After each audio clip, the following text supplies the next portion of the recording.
Internet of Things devices are all around us in our homes and workplaces, with more and more of us installing these devices in order to help productivity and just make life easier around the house.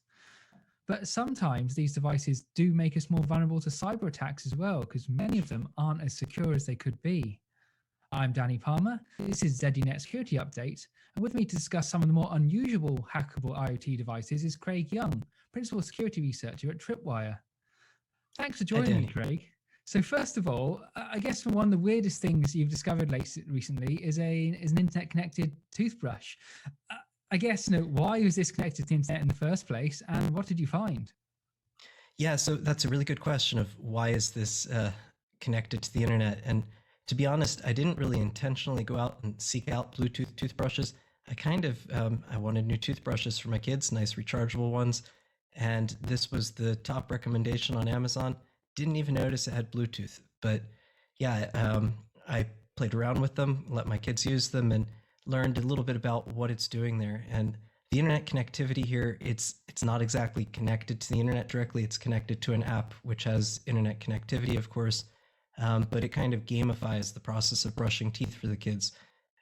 Puts like a video game into it where they're collecting prizes and seeing a video that shows them, here's the order we brush our teeth in and how long you should be spending on each thing. But it also comes with some of these kind of weird quirks to it. So apart from some things not necessarily functioning always as well as they should, you've got some weird quirks about the way that you're using it and what kind of information you're disclosing by using it. So for example, whenever you're turning on this toothbrush, it's turning itself into a Bluetooth beacon. Anyone within radio range can know, hey, somebody's brushing their teeth there. And I'm not sure how valuable that information really is, but it is information that it shouldn't be externally known potentially. And when you start thinking about other kinds of devices, these problems can kind of magnify. And in a lot of cases, you have the apps that are connected to these devices just asking for permissions, which maybe it's a bit much. Like maybe the toothbrush doesn't really need to have access to all the files on my phone and access to the microphone and camera for this thing that's being used in the bathroom. But I guess that's a longer conversation. It's one of those things where it seemingly does have a useful impact. I can't imagine getting kids to brush their teeth is the easiest thing in the world. And if it's got this gamified element, that helps. But yes, this whole Bluetooth element is the odd one here, because I suppose that has a connection. It allows them to find out what's going on. But as you say, this might have not have been built with security in mind when doing this. Getting the kids to brush their teeth is good, but there's elements here which may have not been thought about by the producers of this toothbrush. Yeah, and I wouldn't necessarily go so far as to say that they've made it insecurely. They actually did make some technical steps. I'm not going to go into such detail on it to protect elements of the app, and I appreciate that about it. But what it is that you have unintentional consequences from connecting the technologies, really. We see this a lot, with a lot of things in our homes where there's obviously a need or a perceived need to do these sorts of things, but there are, as you say, unintentional consequences. Another one of these types of devices is smart locks and security cameras and that sort of thing, which are fulfilling a need that people desire. They want to be able to keep their homes secure or be able to see what's going on outside their house. But then there's cases where you can see where if your address is registered on one of these devices, or if there's pictures of outside or inside your home, that could potentially create vulnerabilities if the data is not managed in the correct way. Yeah, and it's not even just the damage that it can cause to you from the exposure of your personal data. It's the damage it can cause to really our whole society.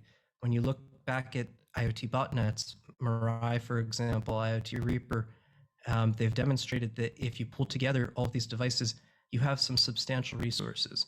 And I'm not necessarily expecting that somebody is going to be able to weaponize remotely exploitable IoT devices en masse so frequently to be a real threat. But what I do worry about is when you've got products that are little computers, maybe 2 or 3 security cameras that have full-fledged computing systems on them that are pulling down firmware updates from some company that can get hacked and have that firmware replaced with malware, that's the doomsday scenario that I kind of fear about. And there's a lot of reason to believe that vendors really don't take that infrastructure seriously. They're rushing out the door with features and not taking the time to lay the groundwork of security. I actually looked at one particular smart lock a couple months back. It was a Kickstarter lock that's now sold in lots of home improvement stores here in the US. We've got it at Home Depot and other big box stores. But when I came across this product not because I saw ads for it and wanted to test it, but rather I was using the Shodan internet search engine, the IoT search engine, and came across something that looked like a data leak. And I traced it back to the company, bought their product to analyze to see, I'm seeing what looks like customer data here and accesses to people's locks, but for all I know, this might just be their test server or something that they've left exposed. But when I bought the lock and set it up for myself and I could actually see my own data coming out in that leak, then it was time to contact them and work with them. But there are so many different companies in the IoT space that there are not enough security researchers going out of their way to work with them and fix these things. And there's been cases in the past where vulnerabilities have been identified in certain types of device. One that springs to mind was a children's toy. And they've had security researchers say, "Hey, look, this is insecure," but then the company basically turned around and said, "Nope, there's nothing wrong here." And there's sometimes it can be difficult for security researchers to actually get that cooperation with these companies, because either they think that their product is perfect and there's nothing wrong with it, or there's been plenty of examples where security researchers have approached these companies and say, "Hey, I've discovered this vulnerability."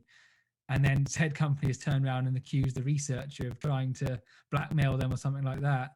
And it's just, it seems the IoT space, there's a lot of companies in this space because it's a thing that there's a desire for these products. But in some cases, these companies aren't as mature as they could be in terms of how they go about doing things, which is creating vulnerabilities in the ways that they build devices, and then ultimately potentially putting users at risk, as you just detailed. Yeah, I think there's